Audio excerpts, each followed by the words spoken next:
Assalamualaikum warahmatullahi wabarakatuh. Halo semuanya, bertemu lagi dengan saya Aprinia Arsalina dari kelas 2023B. Pada video kali ini kita akan membahas mengenai teori stilistika. Selamat menyaksikan.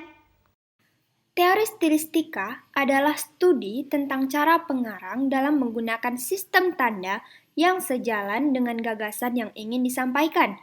Dari kompleksitas dan kekayaan unsur pembentuk karya sastra yang dijadikan sasaran kajian hanya pada wujud penggunaan sistem tanda.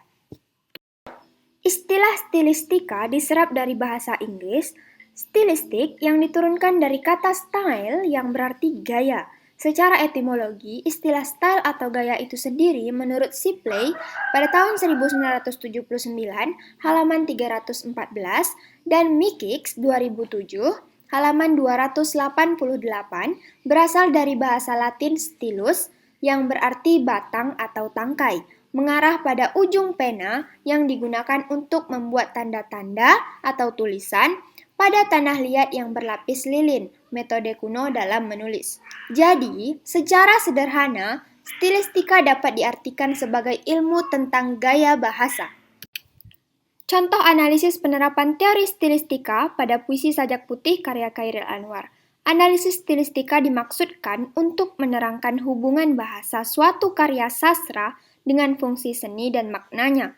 Dengan demikian, analisis stilistika berarti mencari gaya bahasa yang digunakan oleh penyair untuk menyampaikan ide pada puisi dengan mengedepankan fungsi keindahan dalam penggunaan bentuk bahasa. Puisi Sajak Putih karya Chairil Anwar memiliki makna kiasan yang harus dipahami dengan seksama.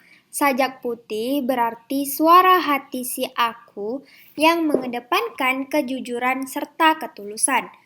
Nah, pada bait pertama, kita lihat pada baris pertama, yakni pada kata warna pelangi, yang menggambarkan suasana hati seseorang yang sedang bahagia. Pada baris kedua, kau depanku bertudung sutra senja. Bertudung sutra senja ini bermaksud suasana pada saat itu sore hari. Pada baris ketiga, dihitam matamu kembang, mawar, dan melati. Di sini memiliki maksud ialah bola matanya yang indah untuk dilihat. Pada baris keempat, harum rambutmu mengalun bergelut senda.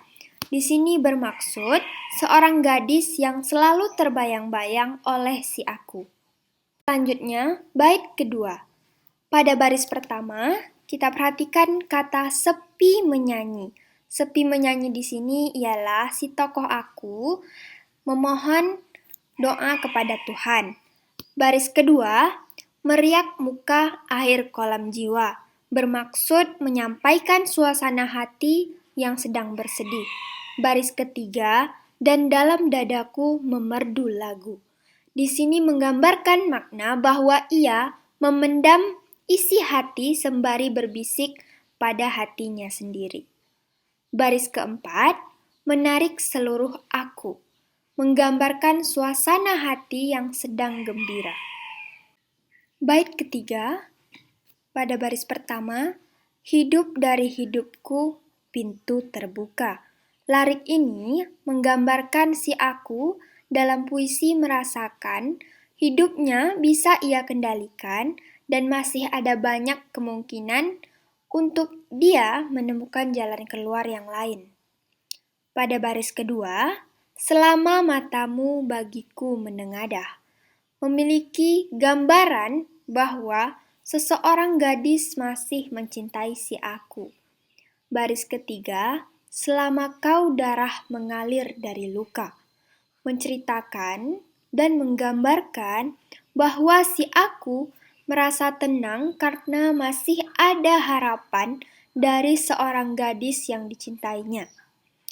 Sementara baris yang terakhir, antara kita mati datang tidak membelah, bermaksud suatu keadaan yang menggambarkan sampai maut menjemput pun keduanya masih saling mencintai dan tidak akan terpisahkan.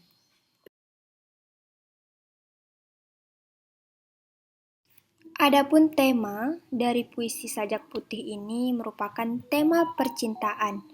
Puisi Sajak Putih menceritakan ada seseorang perempuan yang sangat cantik dan memiliki cinta yang tulus kepada seorang pria, sehingga membuat pria itu tertarik kepadanya. Namun, kedua insan itu belum berani menyatakan perasaannya.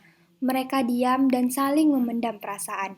Tetapi pria tersebut percaya dan mempunyai harapan bahwa perempuan itu juga mencintainya. Kedua insan itu saling berjanji bahwa mereka akan selalu bersama dan tidak akan terpisahkan sampai maut menjemput. Nada yang digunakan dalam puisi Sajak Putih ialah nada kebahagiaan, yang menunjukkan seorang pria mempunyai seorang wanita yang tulus mencintainya. Nah, perasaan yang ditunjukkan dalam puisi Sajak Putih ialah rasa bahagia karena dua insan yang saling mencintai dengan ketulusannya.